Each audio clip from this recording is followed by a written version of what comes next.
Hi friends, நான் சமீபத்தில் தான் சிறை அப்படின்னு ஒரு திரைப்படம் பார்த்தேன். நீண்ட நாட்களுக்கு பிறகு என் மனதை பாதித்த ஒரு மிகச்சிறந்த ஒரு திரைப்படம் சிறை அப்படிங்கிற ஒரு திரைப்படம். அந்த படத்தில் நடிச்சிருந்த அந்த பொண்ணும் பையனும் ரொம்ப அழகாகவே நடிச்சிருந்தாங்க.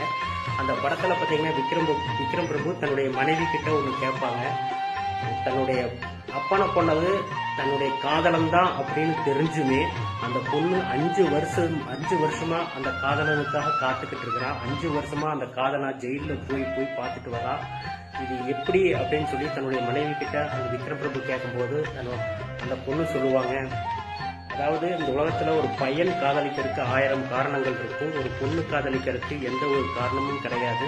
தனக்கு பிடிச்சிருந்தா மட்டும் போதும், அந்த பையனுக்காக அந்த பொண்ணு என்ன வேணாலும் செய்வான்னு சொல்லி இந்த வசனம் பார்த்தீங்கன்னா இன்றைய காலகட்டத்தில் இருக்கிறவங்களுக்கு ஒத்து போகுமா அப்படின்னு சொன்னால் அது மிகப்பெரிய ஒரு கேள்விக்குறி. ஏன்னா அந்த படம் பார்த்தீங்கன்னா 90களிலேயோ 80களிலேயோ நடந்த ஒரு உண்மையான நிகழ்வு தான் அந்த படம் அப்படின்னு சொல்றாங்க.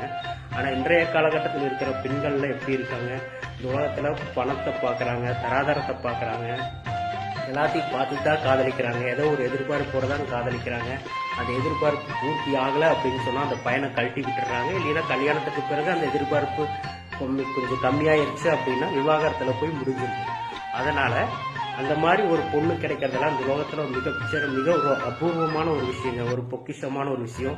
அதாவது சூரிய வம்சம் படத்துல வர தேவயானி கேரக்டர் மாதிரியோ இல்ல பார்த்திபன் கனவுல படத்துல வர ஸ்னேகா கேரக்டர் மாதிரியோ கல்யாணத்துக்கு பிறகு தன்னுடைய கணவன் கல்யாணத்துக்கு முன்னாடி ஒரு பொண்ணை காதலிச்சுக்கிட்டு இருந்தான்னு சொல்லி அந்த பொண்ணுக்கு கல்யாணத்துக்கு பிறகுதான் தெரிய வரும்.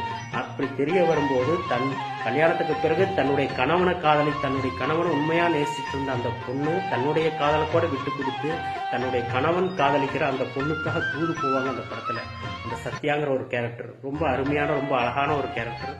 அந்த மாதிரி பொண்ணு, அதாவது தற்சமயம் நடிச்ச சிறை படத்துல வந்த அந்த பொண்ணு, இந்த மாதிரி பொண்ணு பாத்தீங்கன்னா இந்த மாதிரி பொண்ணு கேரக்டர் உள்ள பொண்ணெல்லாம் பாத்தீங்கன்னா லட்சத்துல ஒரு பொண்ணு, கோடியில ஒரு பொண்ணு, எங்காவது அத்திப்பூத்த மாதிரி ஒரு பொண்ணு இருக்குங்க. அந்த மாதிரி ஒரு பொண்ணு உங்களோட வாழ்க்கையில கிடைச்சா நீங்க பொக்கிஷமா பாதுகாத்துங்க. ஏன்னா அந்த மாதிரி ஒரு பொண்ணு நம்ம வாழ்க்கையிலேயே கிடைக்கலையே அப்படின்னு சொல்லி நிறைய ஆண்களுடைய கனவுகளும் ஏக்கங்களும் இன்றைக்கும் நிறைய இருக்கிறது. அதனால அந்த மாதிரி பொண்ணுகளும் உங்க வாழ்க்கையில கிடைச்சா நல்லா பொக்கிஷமா பார்த்துக்குங்க.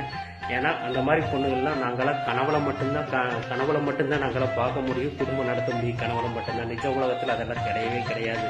இன்னைக்கு வரைக்கும் என்னோட வாழ்க்கையில நான் பார்த்த வரைக்கும் அந்த மாதிரி பொண்ணுங்களெல்லாம் இந்த மாதிரி இன்றைக்கு வரைக்கும் நான் பார்த்தது கிடையாது. அதனால அந்த மாதிரி ஒரு பொண்ணு கிடைச்சா நல்லபடியா பார்த்துக்குங்க. ஏன்னா இந்த உலகத்திலேயே நீங்க தான் மிகப்பெரிய அதிர்ஷ்டசாலி அந்த மாதிரி ஒரு பொண்ணெல்லாம் உங்களுக்கு கிடைக்கும் போது. அனைவருக்கும் நன்றி.